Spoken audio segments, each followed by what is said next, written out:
오늘은 말씀의 제목 한번 같이 읽겠습니다. 시작. 네, 우리 세라는 잘 모르겠지. 옆에서 좀 도와주고 좋을 것 같아요. My point of view in my preaching today, we cry to God, God responds us always. That's it. Thank you God, everything. That's it. 이렇게 하면 참 쉬운데요, 설교가. 오늘 하나님께 감사하라라는 시리즈 설교로 여러분과 말씀을 길진 않겠지만 나누려고 합니다. 황건적의 맙술 간군을 모집하는 그를 보고 난세를 탄식하던 돗자리 장수 유비와 그에게 다가온 장비가 있었습니다. 유비가 울고 있으니까 장비가 그렇게 이야기합니다. 사나이가 되어서 어찌 울기만 하면 되겠습니까? 이런 대화 속에서 관우가 합세하게 되죠. 그리고 함께 천하를 평정하자면서 그날로 바로 복숭아밭에 가서 의형제를 맺는 장면, 그리고 황건적과 싸울 의병들을 모으는 장면을 우리는 기억합니다. 바로 삼국지의 도원결의의 한 장면입니다. 복숭아도의 동산원, 맺을결, 오를의. 복숭아 동산에서 을을 맺었다 해서 도원결의라고 했습니다. 이 삼국지의 이 장면을 우리가 이야기할 때에 뜻이 맞는 사람끼리 모여있을 때 도원결의하였다라고 이야기합니다. 궁금한 걸 왜 복숭아밭에 가서 했을까? 한번 누가 좀 알려주면 좋을 것 같습니다. 도원결의를 했다는 말은 바로 뜻이 맞는 사람끼리 모였다 할 때 쓰이는 말입니다. 혼자 하기는 어렵지만 뜻이 맞는 사람이 여럿이 됐을 때 의지되는 것, 우리 성도님들 경험했을 것 같아요. 제가 굳이 삼국지를 언급하지 않아도 미국에 처음 오셨을 때 돕는 사람이 있다라면, 도와준 사람이 있을 때 우리가 의지되었고 의지할 대상이 있는 것만으로도 큰 힘이 됩니다. 저도 가끔 이곳에 있을 때도 그렇고 필라델피아에 있을 때도 그랬고 청년 사역을 할 때도 그랬고 여기서도 그렇습니다. 요즘 인터넷이 잘 발달되어 있어서 굳이 도움의 요청이 많이 없긴 하지만 이메일로 연락 와서 제가 그곳에 가게 되는데 한국 분들이 사는 지역이 어느 지역입니까? 안전한 지역은 어느 지역입니까? 하면서 그런 이메일을 좀 받긴 합니다. 그러면서 여러 가지 인포메이션을 주면 매우 감사하는 이야기를 듣게 하는데, 그들이 그 정보를 가지고 의지할 수 있다고 말할 수는 없겠지만 그래도 의지할 대상이 있다는 것, 어딘가에서는 큰 위로가 된다라는 것이죠.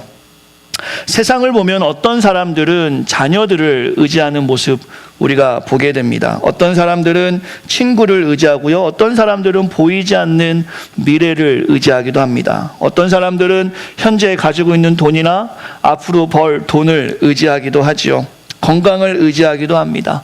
각자가 의지할 대상을 가지고 있다는 것 분명한 힘이 됩니다. 그러나 우리가 다 알겠지만 세상에서 의지하는 것, 제가 지금 언급한 이런 것들이 유한한 것임을 우리는 잘 알고 있습니다.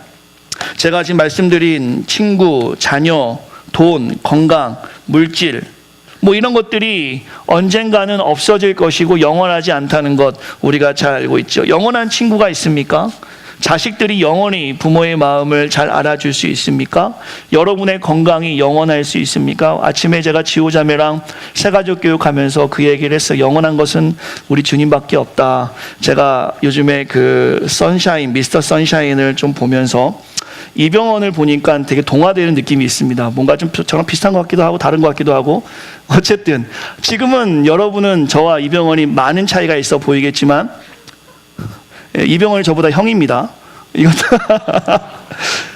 90이 됐을 때에는 큰 차이가 없을 겁니다. 네, 저는 90만을 바라보고 다 하겠습니다. 지금은 제가 불리하지만 90이 됐을 때는 불리하지 않을 겁니다. 어찌됐든 시간이 지나면 영원하지 않은 것은 이 땅에 아무것도 없습니다. 오늘 본문에 잠시 언급했던 도원결의의 유비, 관우, 장비, 비록 소설 속의 이야기지만 그들의 우정은 아주 대단했습니다. 서로 분명 의지할 대상이 있었고, 관우에게 유비가 있다라면, 유비에게 장비가 있다라면 그들은 무서운 게 하나도 없었습니다. 어려운 일들, 난세들을 헤쳐나갈 수 있었겠죠. 그러나 우리가 그 소설의 내용을 알듯이 끝까지 함께 할 수 없었던 사이임을 우리는 알고 있죠. 우리가 사는 세상에서 이러한 우정을 찾아보기도 힘들지만 사실 조금 더 엄밀히 말하자면 이 부르짖어 도움을 청할 대상들이 점점점 사라지는 것이 지금 현실이죠. 슬프지만 오히려 무관심한 것이 미덕인 세상에 우리는 살아가고 있습니다. 그러나 오늘 우리는 믿는 자들은 이 세상과 다름을 이야기하려 합니다. 오늘 저는 11월 감사의 달을 맞아서 에베소 강의를 잠시 멈추고 우리가 의지할 대상이 누구인지에 대한 명확함을 여러분과 선포하려 합니다. 그리고 우리의 보호자 되시는 하나님의 사랑을 보면서 감사의 마음을 좀 나눴으면 좋겠어요. 감사의 조건이라는 시리즈 설교로 하나님 말씀 나누게 되는데요. 오늘 제목을 한번 읽어주시겠습니까? 한 번 더 같이 읽겠습니다. 시작. 부르짖을 수 있음에 감사. 이 제목을 가지고 제가 묵상을 하면서 얼마나 큰 은혜가 되는지 모릅니다.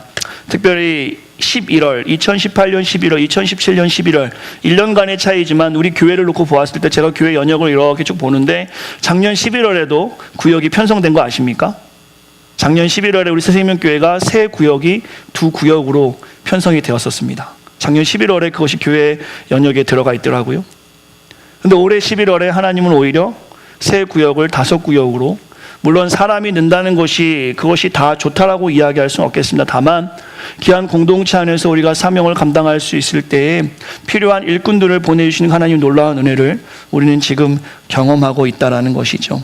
얼마나 감사한지 몰라요. 오늘 말씀을 보면서 특별히 부르짖을 수 있음에 감사라는 제목을 정해 보았는데 오늘 본문 120편의 말씀을 보시면 부르짖을 수 있음에 감사라는 제목보다는 오히려 응답하심에 감사, 보호하심에 감사가 조금 더 본문을 쉽게 풀어나갈 수 있는 방법일 거라는 생각이 들었지만 제가 이 시간 말씀을 통해서 조금 더 주목하고 싶은 것은 무엇이냐면 응답받기 전의 상태인 혹은 그 단계인 부르짖을 수 있는 것만으로도 감사하면 좋겠다라는 말씀의 제목으로 여러분과 나누려고 합니다. 결론부터 나누자면 부르짖을 대상이 있다는 것은 너무나 감사한 것입니다. 누군가 물에 빠졌습니다. 여러분이라고 한번 상상을 해보십시오. 도움을 외칠 때 누군가가 있는 것과 누군가가 없는 것은 엄청난 차이겠죠. 도울 사람이 있다면 젖먹던 힘까지 소리 질러서 외칠 것입니다. 나 좀 살려주세요. 나 좀 살려주세요. 하지만 도울 사람이 없다면 아무리 소리쳐도 도와줄 사람이 없다는 것을 인식하게 된다면 그 있던 힘마저도 빠지게 될 것이죠. 부르짖어 의지할 대상이 있다는 것은 바로 이런 힘을 말합니다. 본문에서 보여주는 상황은 매우 어렵습니다. 의지할 것 없어 보입니다. 포기하고 절망적인 상황이고 그 환난을 도와달라고 부르짖을 수 없는 그런 상황이었을 때 부르짖을 때 성경에서는 그 부르짖음에 응답하셨다고 말씀하고 있습니다. 2011년도인가요? 서울대 김남도 교수가 아프니까 청춘이다라는 책을 썼고요. 많은 젊은이들에게 영향을 주었던 거, 아무리 성도 중에 그 책을 읽어보셨으면 아마 아실 겁니다. 좋은 책입니다. 읽어볼 만한 책인데요. 불안한 미래와 외로운 청춘을 보내고 있는 이 시대 젊은이들에게 보내는 편지라는 소재로 수많은 청춘들의 마음을 울린 저자의 글들을 하나로 묶어서 책이 나왔습니다. 그 책이 많은 사람들에게 도움을 준 것 분명합니다. 그 책의 의미는 안 그렇지만 아프니까 청춘이다. 사실 아니죠. 아프면 환자입니다. 아프면 환자이기 때문에 병원 가라고 해야 합니다. 아프면 아프다고 소리치라고 해야 됩니다. 아프면 어디가 아프다고 고쳐달라고 이야기해야 합니다. 하지만 이렇게 소리쳐 고쳐줄 대상이 없기 때문에 혹은 그 대상을 찾기 어려운 시대에 살아가다 보니까 우리 기성세대들은 젊은이들 보고 참으라고 합니다. 혹은 견디라고 합니다. 혹은 우리 때는 다 그랬어 하며 호랑이 담배 필 때 이야기를 하면서 청년들의 상황을 공감되지 않는 그 현실적인 분위기에서 아프니까 청춘이라는 제목으로 그 아픔도 견딜 수밖에 없는 그 현상을 아름답게 미화하는 것이 아닌가 싶기도 했습니다. 저는 오늘 하나님 말씀을 통해서 사랑하는 새생명 성도들과 함께 또한 젊은 우리 후배 기독인들에게 외치고 싶어요. 아프면 소리치라. 아프면 부르짖으라. 힘들면 힘들다고 이야기해라. 참는 것이 미덕이 아니라 정말 죽겠거든 죽겠다고 소리치라. 이것이 오늘 본문을 통해서 우리에게 주시는 하나님의 메시지입니다.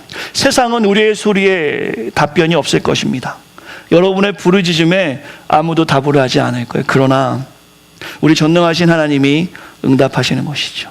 이 부르짖을 수 있는 것에 감사할 수 있는 우리가 되길 간절히 소망합니다. 1절의 말씀을 같이 한번 읽겠습니다. 시편 저자는 1절에서 이렇게 이야기합니다. 같이 읽겠습니다. 시작. 우리가 첫 번째로 기억해야 될 것은, 감사의 조건은 환난에서 부르짖을 수 있음에 감사하는 것입니다. 환난에서 부르짖을 수 있음에. 한번 따라해 주시겠습니까? 누구나 부르짖으면 응답하신다. 지금 여러분들이 매우 힘든 상황에 있다라면 한번 부르짖어 보십시오. 제가 수많은 사람들 만나서 가끔 성경적인 이야기도 하고 상담도 하십니다. 그럴 때마다 참 힘든 이야기들을 많이 하세요. 뭐가 어렵습니다. 뭐가 어렵습니다. 그때마다 제가 드리는 말씀은 기도하겠습니다입니다. 그러나 제가 여러분을 위해서 기도하는 것보다 여러분 스스로가 직접 하나님께 이야기할 때 하나님의 역사가 더 큰 것입니다. 저는 이것을 우리 성도들이 기억하셨으면 좋겠어요. 특별히 오늘 본문에 보시면 이 부르짖음이 언제 일어나냐면 환난 중에 부르짖음이라고 말씀하고 있습니다. 여러분 2018년 한 해를 한번 쭉 돌아보시겠습니까? 1월 달부터 지금 이제 11월 첫 주니까요. 한번 돌아보세요. 여러분은 어떤 상황을 겪으며 2018년을 보내고 계십니까? 혹시 환난이 있으셨습니까? 감사하게도 지금 나는 2018년 이렇게 보니까 특별하게 환난이 없었네 하시는 분들이 있다면 이 시간 감사의 기도로 주 앞에 나아가시길 바랍니다. 감사의 기도를 빼지 마시고 감사의 조건을 놔주시고 할 수만 있다면 물질로도 주변을 좀 돌아보셔서 여러분이 환난 없음에 감사를 직접적으로 표현해 볼 수 있는 우리 성도가 되었으면 좋겠어요. 왜냐하면 한 해를 마감할 때마다 다사다난이라는 표현을 다 씁니다. 그렇죠? 세상은 여전히 여러분과 저 혹은 이 자리에 나는 환난이 없었다라고 하는 분들이 있을 수 있지만 2018년 끊임없이 다사다난했던 것이 우리의 현장이었습니다. 제가 설교 준비하면서 두 가지 예를 보았어요. 2018년에 어떤 일이 있었나? 미국적인 상황에 보면 우리는 환난 가운데 없을 수도 있지만 미국이 매년 교통사고가 약 1,600만 건이 있다고 합니다. 매년 레귤러리. 그 여러분들 중에 저 600만 건의 큰 사고 중에 들어가지 않은 것, 얼마나 감사한 일이겠습니까? 감사의 조건이 넘칠 수밖에 없는 거죠. 한국으로 볼까요? 그냥 다사다난입니다. 한국은. 제가 다 언급할 수 없지만 제가 즐겨보는 그 SBS의 그것이 알고 싶다에서 방영됐던 제목들을 한번 찾아봤어요. 얼마나 다사다난했는가. 한번 제가 볼게요. 올해 나왔던 방영됐던 제목들인데, 강가의 미스터리, 제천화재 미스터리, 범죄의 냄새, 206호의 투숙객은 누군가, 사탕 수수밭의 살인사건, 육군 상사의 죽음, 살인범의 진실게임, 사라진 6월, 조폭과 권력, 웹하드 불법 동영상의 진실, 제주 초등교사의 사망사건의 진실, 아들은 왜 돌아오지 않는가, 사채왕과 마약 던지기. 제목 하나하나가 매우 극단적이지만 이러한 일들이 실생활에서 우리에게 일어나지 않는 그저 TV 프로그램으로 받아들여지는 평범한 삶을 우리가 살고 있다면 얼마나 감사한지 모릅니다. 비극적인 일이 일어나지 않아서 감사하자는 것이 아니라 평탄한 삶을 소유할 수 있음에 여러분과 제가 먼저 감사로 주 앞에 나아갔으면 좋겠어요. 이 시간 분명히 우리가 평안한 삶을 살고 있다는 것, 감사의 이유가 될 것입니다. 그러나 제가 오늘 성경을 통해서 이 정도로 마무리하고 싶은 것이 아니라 성경에서는 무엇을 가지고 감사의 조건으로 이야기하고 있는가 조금 더 주목해서 살피고 싶습니다. 오늘 본문에 보시면 지금 제가 언급했던 교통사고나 끔찍한 일들을 환난으로 이야기하는 것이 아니라 성경에서는 환난에 대해서 이렇게 말씀하고 있습니다. 같이 한번 읽겠습니다. 2절입니다. 시작. 속이는 혀에서 내 생명을 건져내소서. 아멘. 오늘 본문에 보시면 1절에서 환난에서 하나님이 응답하셨다고 말하는데 그 환난이 어디서 생기냐면 그 경로와 인과관계를 2절을 통해서 시편 저자는 이야기하고 있습니다. 본문의 저자가 누구인지 정확하게 알 수 없지만 그는 매우 큰 고통을 겪고 있었습니다. 매우 큰 안타까움과 아픔을 겪고 있었는데 누군가의 거짓된 입술과 속이는 혀로 고통을 겪고 있었습니다. 이때 부르짖었더니 하나님이 그를 도왔다라고 오늘 시편에서는 말씀하고 있는 것입니다. 우리 성도님들 이런 경험이 있으신지는 모르겠어요. 좀 전에 나누었던 교통사고나 그런 세상에서 극악무도한 일이 아니라 선으로 악을 갚는 수많은 사람들 혹시 경험이 있으신가요? 혹은 어제 말한 것과 오늘 말한 것이 다른 사람 앞에서 달라 고통을 주는 사람들 혹시 경험한 적 있으십니까? 하나님께서는 선으로 악을 갚는 사람들에게 우리를 보호하셨습니다. 하나님께서는 어제 다르고 오늘 다른 그 사람들에게 우리를 보호하셨습니다. 하나님께서는 세상의 속임에서 우리를 보호하셨단 말입니다. 혹은 거짓말을 잘 분별할 수 있는 부르짖는 기도에 바른 길을 보여주셨어요. 오늘 본문의 감사는 이런 종류의 감사였습니다. 세상의 어떤 극악무도한 일에서 벗어난 감사가 아니라 누군가의 잘못된 행동으로 인해서, 잘못된 말들로 인해서, 잘못된 루머로 인해서 고통받는 그 환경에서 하나님이 건져내 주셨다라는 것이죠. 오늘 본문에서 부르짖을 수 있음에 감사하는 은혜가 동일하게 우리에게도 분명히 있어야 합니다. 그것은 무엇이냐면, 시간을 한번 돌이켜 보시면 여러분과 제가 거짓된 상황에서 혹은 어려운 상황에서 하나님께서 환난을 피하게 해주신 것이 얼마나 많은가. 사실 오늘 본문 4절 말씀 보시겠습니까? 거짓된 혀와 입술을 가지고 있는 사람들에게 이러한 심판이 있는데요. 같이 한번 읽겠습니다. 시작. 장사의 날카로운 화살과 로뎀나무 숯불이로다. 오늘 성경의 말씀은 시편입니다. 시입니다. 그래서 매우 어려운데 사실 이 4절은 심판의 메시지인데 무슨 말이냐면 이 2절과 같이 사는 사람들에게 이 4절에 고통이 있었으면 좋겠다, 혹은 4절에 심판이 임할 것이다라는 말씀입니다. 즉 2절 같이 거짓된 입술과 속이는 혀에서 사람을 어렵게 하는 사람들에게 하나님은 장사의 날카로운 화살과 로뎀나무의 숯불이로다. 이게 무엇이냐면 날카로운 화살 같은 고통을 거짓된 입술을 하는 사람에게 주실 것이고, 로뎀나무의 숯불이라는 것은 그 나무는 한번 불에 태우면 오래 태워지는 나무인데 그 고통이 저 로뎀나무 숯불처럼 오래될 것이라는 것입니다. 오늘 본문의 시편 저자는 무엇을 이야기하냐면요, 자신이 어리석은 말과 혹은 거짓된 입술 때문에 매우 큰 고통을 겪고 있었지만 하나님께서는 그를 그 고통 가운데서 벗어나게 해주셨다는 데 대해서 감사하고 있는 것이고요, 또 하나님께서는 그 거짓된 입술을 가진 자에게 이와 같이 심판하시겠다라는 말씀입니다.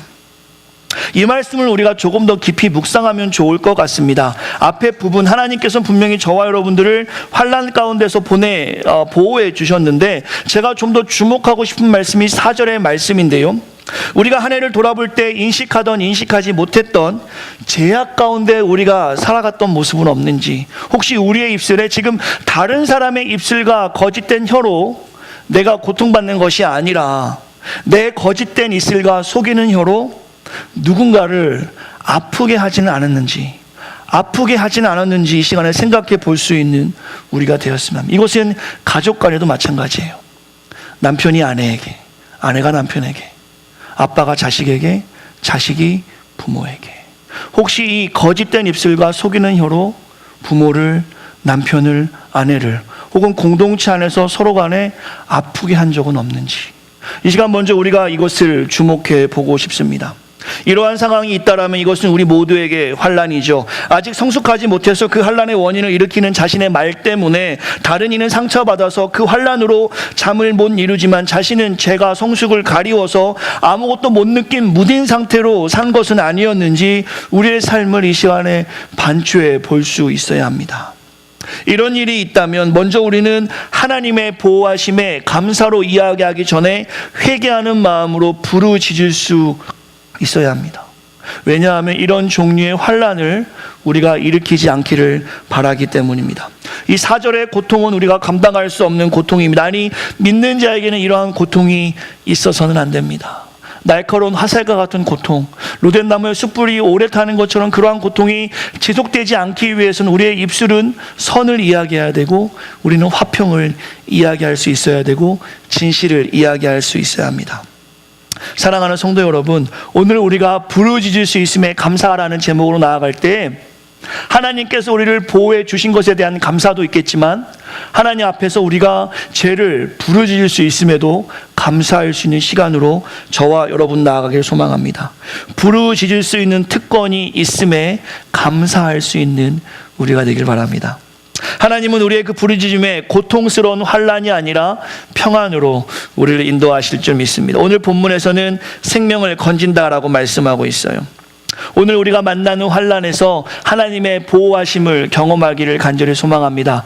그러기 위해서는 부르짖으셔야 합니다. 그리고 앞으로 만날 그 환난을 만나지 않기 위해서 여러분은 부르짖을 수 있어야 합니다. 서로 한번 이렇게 인사하면 좋을 것 같아요. 부르짖으세요. 이렇게 인사하겠습니다. 부르짖으세요. 이렇게 하면 안 됩니다. 부르짖어야 합니다. 부르짖어야 돼요. 가만히 있으면 안 됩니다. 부르짖어야 하나님이 응답하십니다. 두 번째로 포악한 세상에서 부르짖어서 하나님이 우리를 보호해 주셨다라는 것이죠. 지난 8월의 말씀을 기억하십니까? 포악한 세상에 선 기독인, 우리가 살아가는 세상은 이렇게 포악하다는 것 나누었습니다. 혹시 기억하는지 모르겠습니다. 기억 못하실 것 같아서 제가 잠시 스케치한다면 창세기 6장의 말씀을 가지고 나누었습니다. 포악하고 부패한 세상을 나누었죠. 그때 그 세상은 우리의 세상과 전혀 다르지 않다는 것 나누었습니다. 얼마 전인가요? 한국의 PC방에서 아르바이트 하던 청년이 아무 이유 없이 무참히 살해되는 장면을 우리가 신문지상에서 보았습니다. 2016년 강남에서 한 여성이 화장실에서 살해당하는 일, 눈이 마주쳤다고 실명될 때까지 폭력을 행하는 일들, 우리가 너무나 쉽지 않게 발견하는 일들이죠. 세상이 얼마나 포악한지 모릅니다. 조금 전에 서론에서 언급해왔던 포악한 세상이 나누었죠. 미국은 어떻습니까? 미국은 전에도 이야기했지만 자동차 사고 다음으로 총기 사고로 사람이 죽는 게 두 번째인데 앞으로는 그 총기 사고로 더 많은 사람들이 죽게 될 것이라는 예상도 있죠. 이 포악한 세상에서 우리가 부르짖을 때 하나님이 우리를 보호하신다는 것입니다. 여러분과 제가 이것을 좀 기억하셨으면 좋겠어요. 오늘 본문 5절에서는 그것을 말씀하고 있습니다. 5절의 말씀을 한번 같이 읽겠습니다. 시작. 오늘 본문에 보시면 메색의 장막에서 머문다, 메색에 머물며 게달의 장막에서 머문다라고 시편 저자는 이야기하고 있는데요. 창세기에서 보시면 메색은 야벳의 아들이고요, 게달은 이스마엘의 아들인데 이들의 특징은 아주 난폭하고 야만족인 이방 족속이었어요. 오늘 본문의 시편 기자는 이런 자들과 함께 있으므로 화라 이야기하는데, 화가는 영어로 이야기한다면 비통하고 슬프다라고 이야기하고 있는 것입니다. 왜 슬프냐면 6절 7절에 말씀하고 있습니다. 내가 화평을 미워하는 자들과 함께 오래 거주하였다. 나는 화평을 원할지라도 내가 말할 때 그들은 싸우려 한다. 오늘 본문의 시편 저자는 거짓된 입술 때문에 고통을 당했지만 하나님의 보호하심을 경험합니다. 그리고 두 번째로 그가 거하는 상태가 매우 포악한 상태임을 이야기하면서 그 상태에서 그는 매우 힘듦을 고백하고 있습니다. 저는 우리 성도들이 오늘 말씀을 통해서 이 포악한 세상에서 안전하게 살아갈 수 있음에 감사할 수 있는 시간이 되었으면 좋겠어요. 오늘 본문의 시편 저자가 왜 힘드냐면, 왜 어렵냐면, 왜 슬프냐면 하나님을 믿는 사람은 성령이 임한 상태입니다. 그렇죠? 성령의 열매를 맺는 자는 성령의 열매 중 화평이라는 열매, 피스라는 열매를 맺게 됩니다. 근데 그 피스를 이야기하는데 그 피스를 이야기하지 말라고 하는 상황에 거해 있으니 오늘 시편 저자는 괴로운 것입니다. 성령을 받은 우리는 피스메이커, 화평의 어떤 그 화평을 만드는 자도로 서야 되는데 오늘 본문의 시편 저자는 그런 일이 너무나 힘들다고 이야기하는 것이에요. 다시 오늘 우리의 세상을 조명해 보겠습니다. 저와 여러분들이 화평의 열매를 가지고 세상에 나아갑니다. 그렇지만 세상은 화평보다는 포악에 더 가까운 현실을 맞고 있다는 것이죠. 즉 오늘 본문의 장면은 지금 21세기를 살아가는 우리의 상황을 고스란히 보여주는 장면이라는 것입니다. 타인을 배려하는 문화보다는 개인을 중요시하는 문화가 이타심이 점점 더 사라지는 현실을 우리의 살게 하는 것이고, 내 지식만 최고, 내 자식만 최고, 내 가족만 최고, 내가 하는 일만 최고, Don't touch my life, 내 인생 건들지 말라라는 인생의 어떤 그 목표가 사람들로 하여금 점점 파편화시키고 있다는 것이죠. 점점 괴인화시키고 있고 이제 그것들로 하여금 사람들이 점점 사나워지고 있는 현장에 우리는 살아갑니다. 마치 본문의 이 시편 저자가 고백하는 것처럼 말입니다. 한 일본 사람이 한국에 대해서 글을 하나 쓴 것이 있는데요. 다 동의할 수 없지만 제가 조금 수긍이 되어서 여러분께 한번 읽어드리려고 합니다. 눈은 마음의 창이라는 말처럼 어떤 사람들의 눈을 쳐다보고 있으면 그 안에는 불신, 징그러움, 절망, 증오, 우울, 때로는 살기까지 느껴질 때가 있다. 서로의 눈 한번 보세요. 그런 게 느껴지나? 우리는 사랑이, 제 눈에서는 하트가 보이시나요? 네, 우리는 안 그런 것 같습니다. 문제는 한국인 중에 일본 사람이 쓴 건데요. 그런 비율이 높아서 이제는 맑은 편안한 눈을 가진 사람을 찾기가 너무 어려울 정도이다. 일단 그런 눈빛은 상대를 제압하거나 자신을 보호하기 위해 자신도 모르게 무의식적으로 혹은 반사적으로 드러내는, 굳이 비유를 하자면 동물적인 눈빛을 한국인은 가지고 있다. 아마도 자신의 의견과 권리를 함부로 드러내기 어려운 불합리한 상황에서 꾹꾹 참고 억누르며 살아가는 문화가 가장 근본적인 원인이 아닐까. 지나친 경쟁과 열악한 환경 속에서 생긴 상호 불신과 기만, 그리고 억압적이고 폭력적인 군대 문화도 한몫했다고 본다. 상대방이 자신의 잠재적으로 억압 또는 해칠 가능성이 있거나 자신의 생존에 위협이 될 만큼 강한 사람이라 느낄 때, 극심한 권력 다툼이 예상되는 경우, 신뢰할 수 없는 사람을 응시할 때, 아주 강한 성적 욕망을 느끼는 사람을 응시할 때, 상대로부터 비판과 무시를 당할 때 저런 동물적인 눈빛을 보기 쉽다. 한 일본인이 한국인의 눈빛에 대해서 이렇게 글을 올렸다고 합니다. 한국인 특유의 사나운 눈빛이라는 글로 인터넷에 이렇게 돌아다닙니다. 어느 정도 동의되는 것 같아요. 개인적인 경험인데요. 미국 사람들과 이야기할 때 그들은 눈을 보고 이야기합니다. 그래서 감정도 잘 표현하고 선하게 눈을 바라보면서 인사하는데 어색하지가 않아요. 그러나 반대로 일본인 사람의 이 분석처럼 한국인끼리 이야기할 때 눈을 정면으로 바라보고 이야기하면 싸움이 일어납니다. 눈을 정면으로 바라보는 자체가 매우 어렵다는 것이죠. 조금 노력해서 눈을 딱 바라보면 곧바로 눈싸움하게 되고 기싸움하게 되는 것이 우리의 모습이 아닌가 싶습니다. 아주 흔하다고 말할 수 없지만 우리 성도들도 한번 서로의 눈을 한번 바라보세요. 그런 게 느껴지나? 한번 보세요. 눈 한번 보세요. 세름자매 한번 보세요. 은미 집사님 보고 있나? 혜림자매도 한번 보세요. 눈 못 빠지고 눈. 한국 사람은 사랑해서 눈을 못 보죠, 그죠? 쑥스러워서. 근데 이러한 표현이 다른 것 같지는 않아요. 분석은 맞는 것 같아요. 이 세상에 우리가 살아가고 있죠. 매우 사나운 문화 가운데 우리가 살아가고 있습니다. 한국이 더더욱 그런 것 같아요. 그렇다면 어떻게 하나? 우리는 이 땅에 살아가야 하는데, 우리의 자녀들은 그곳에 살아가야 하는데, 우리 부모들은 이미 그곳에 살고 있는데, 오늘 말씀의 제목처럼 부르짖어야 합니다. 무엇을 부르짖어야 하는가? 오늘 본문에 보시면 6절에 거한다라는 표현이 있죠. 머문다라는 표현이 있습니다. 시편 1편에 보시면 죄에 거하지 말라라고 성경에서 말씀하고 있습니다. 오늘 본문의 그 악한 상황에 거하지 않기 위해서, 혹은 여러분이 현장에서 그 악한 일에 거하지 않기 위해서 부르짖을 수 있어야 합니다. 혹은 여러분의 자녀들이 그런 악한 상황에 거하지 않기 위해서 정말 힘을 다해서 부르짖을 수 있어야 합니다. 화평을 말하기 어려운 상황, 오늘 본문에 보셔도 화평을 이야기하면 싸우려고 하는 그런 상황에서 화평의 주인이신 그 평화의 왕으로 오신 그리스도를 전하기 위해서 담대함으로 나아가기 위해서는 우리가 부르짖을 수 있어야 합니다. 사랑하는 성도 여러분, 이 악한 세상에서 우리가 동화되지 않기 위해서 부르짖을 수 있어야 합니다. 그리고 그 악한 세상에 살아가는 수많은 사람들에게 하나님의 사랑을 전하기 위해서 우리가 부르짖을 수 있어야 합니다. 말씀의 결론을 좀 맺으려고 합니다. 여러분에게 오늘 부르짖음의 감사, 앞으로 감사의 제목을 계속 나누겠지만 이 부르짖는 것이 얼마나 감사한지를 우리가 좀 경험했으면 좋겠는데요. 두발 자전거를 처음 배웠을 때 여러분이 기억나시는지 모르겠습니다. 누군가가 뒤에서 잡아줘야 돼요. 그렇죠? 아마 경험이 있으실 것 같아요. 두발 자전거를 혼자 배우신 분은 참으로 쓸쓸한 분입니다. 저는 혼자 배웠습니다. 두 발 혼자 배웠던 것 같아요. 누군가 잡아줘야 돼요. 그러면 처음에 자 한번 가봐 합니다. 가봐. 살살 갑니다. 아슬아슬할 때 아빠가 갖고 있다가 탁 놓죠. 한번 가봐. 아빠 잡고 있어. 거짓말하는 겁니다. 잡고 있어 이렇게 합니다. 그럼 자녀가 타고 가죠. 근데 넘어질 때 아슬아슬할 때 그 아이가 외친 한마디가 있습니다. 잡아. 아이가 아빠 잡아주세요 라고 하는 애는 아무도 없어요. 잡아. 그때 아빠는 다시 그 자전거를 잡습니다. 소리가 작으면 도움을 받을 수 없는 것이죠. 힘껏 소리칠 때 도움을 받을 수 있습니다.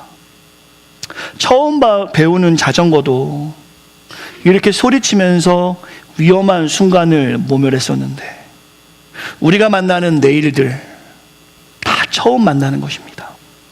익숙함의 연속이지만 만나는 사람이 다르고요. 만나는 환경이 다릅니다. 만나는 내 상태가 다릅니다. 부르짖지 않고 어떻게 그 하루하루를 아슬아슬하게 살아갈 수 있겠습니까? 우리가 할 수만 있다면 매일매일 부르짖을 수 있어야 합니다. 환난에서, 포악한 세상에서, 또한 그것을 만나기 전 부르짖을 수 있음에 감사할 수 있어야 돼요. 저 아이가 자전거를 타고 나아갈 수 있는 이유는 뒤에서 나를 붙잡고 있는 아빠가 있기 때문이라는 확신이 있기 때문에 그 아이는 나가는 것입니다. 혹은 자신이 어려울 때 내가 소리 지르면 아빠는 나를 잡아줄 것이라는 확신 때문에 두 발 자전거를 힘차게 타고 나아가는 것이겠죠. 살아계신 하나님이 우리의 뒤를 붙잡고 계십니다. 때로는 혼자인 것 같아요. 아니면 우리 주님께서 혼자 한번 가보라고 놔두시기도 합니다. 하지만 우리가 아슬아슬할 때 알아서 주님이 잡아주시죠. 하지만 우리가 부르짖을 때는 확실하게 잡아주십니다. 마치 저 사진에 아버지가 아이를 잡는 것처럼 말입니다.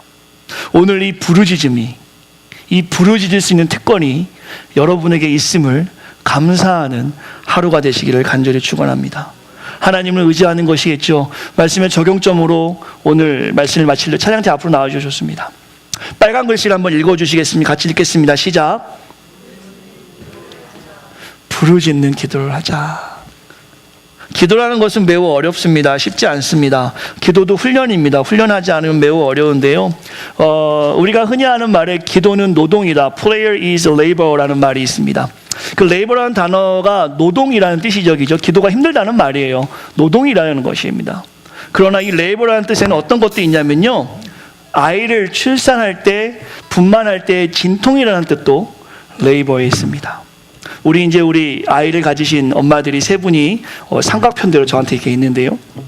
진통을 겪지 않고서는 분만할 수가 없죠. 그렇죠? 힘들어도 그것은 해야 하는 일입니다. 마찬가지입니다. 기도에는 진통이 필요합니다.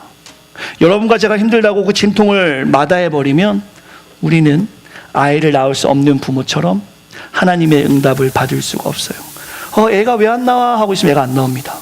진통을 겪어야 애가 나오는 것처럼 아이고 힘들어 하고 멈춰 있으면 하나님은 아무것도 하실 수가 없어요. 우리가 죽겠다고 부르짖어야, 우리가 죽겠다고 주님 잡아주세요 하는 그 어떤 진통을 경험하는 기도가 있어야 하나님이 여러분과 저를 붙잡아 주십니다. 기도하지 않고 2018년 살아온 분들이 이 자리에 있다라면 회개하셔야 돼요. 그리고 감사하셔야 돼요.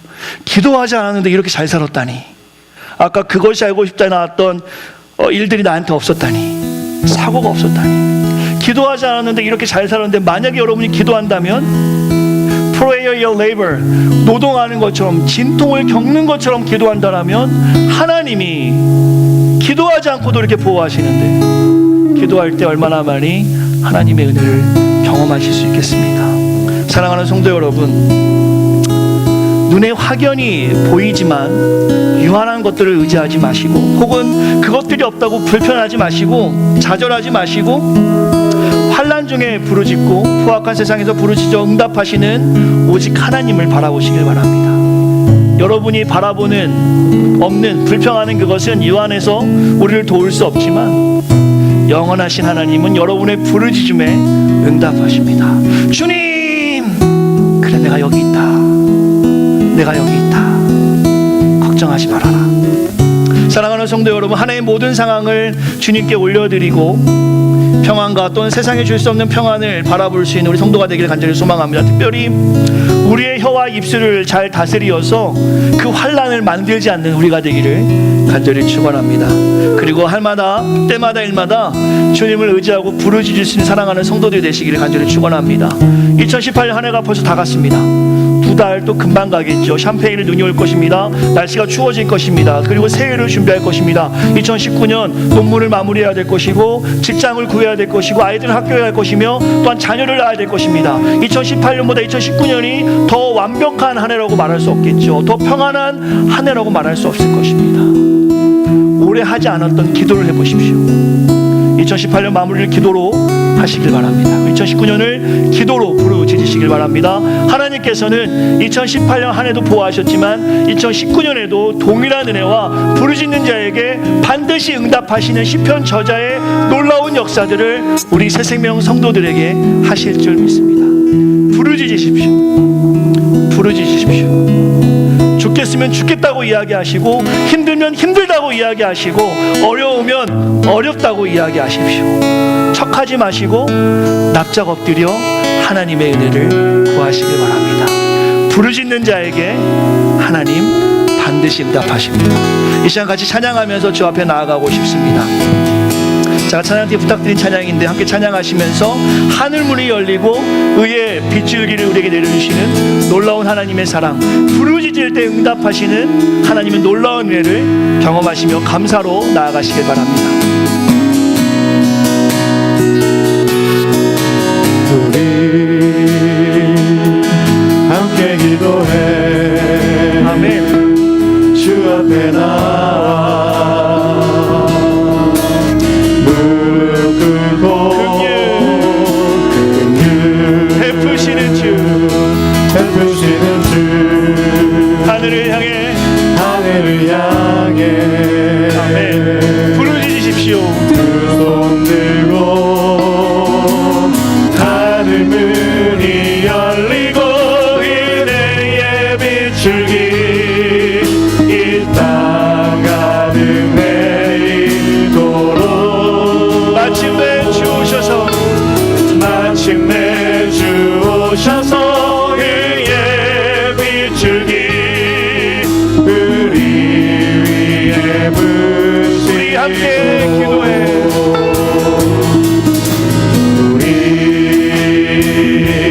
함께 기도해. 주 앞에 나와 주 앞에 나와 부르짖으십시오. 아멘. 무릎 꿇고 긍휼 베푸시는 주님, 베푸시는 주 아멘. 하나님이 우리를 도우십니다. 하늘 문이 열리고 하늘 문이 열리고 은혜의 빗줄기 이 땅 가득 내리도록 마침내 주 오셔서 의의 빗줄기 우리 하늘 문이 열리고 의의 빗줄기 우리 가운데 가득합니다. 하늘 문이 열리고 은혜의 빗줄기 이 땅 가득 내리도록 마침내 주오셔서 마침내 주 오셔서 의의 빗줄기 우리 위에 부시도록 우리 이 시간에 한번 같이 기도하겠습니다. 우리에게 부르짖을 수 있는 은혜가 있습니다. 이 시간 힘들면 힘들다고, 어려우면 어렵다고, 소망이 있으면 소망이 있다고 하나님께 부르짖어 보십시오. 하나님께서 그 부르짖음에 반드시 응답하시는 줄 믿습니다. 그동안에 그 하나님의 은혜를 경험하지 못한 분들이 있다면 하나님, 내가 주님과 긴밀한 교제하기 원합니다. 2018년 한 해 잘 마무리하게 하심에 감사의 기도로 주 앞에 나아가시며 2019년 우리에게 계획하신 하나님 놀라운 사랑이 우리 안에 가득할 수 있게 달라고 이 시간 자신을 돌아보시면서 자신의 삶을 바라보면서 이 시간 한번 같이 기도하도록 하겠습니다. 기도합시다. 하나님 감사합니다. 하나님의 은혜가 우리 가운데 있습니다. 우리가 부르짖습니다. 하나님 도와주시옵소서. 세상이 악합니다. 세상이 포악합니다. 하나님 우리를 보호하시면 감사합니다. 하나님 우리의 입술을 주장하여 주시고 우리의 생각을 주장하여 주시어서 하나님 부르짖는 자에게 응답하시는 하나님의 놀라운 역사 보기 원합니다. 하나님 도와주시옵소서. 하나님 도와주시옵소서. 하나님 도와주시옵소서. 하나님 도와주시옵소서. 하나님 도와주시옵소서. 하나님 도와주시옵소서. 하나님 우리 성도의 삶을 인도하여 주시고 우리를 붙잡아 주시옵소서. 하나님의 은혜로 살아갑니다. 하나님의 역사로 살아갑니다. 하나님 도와주시옵소서. 하나님 도와주시옵소서. 오 주님 도와주시옵소서. 놀라운 주의 역사가 우리 가운데 있기 원합니다. 하나님 찬양합니다.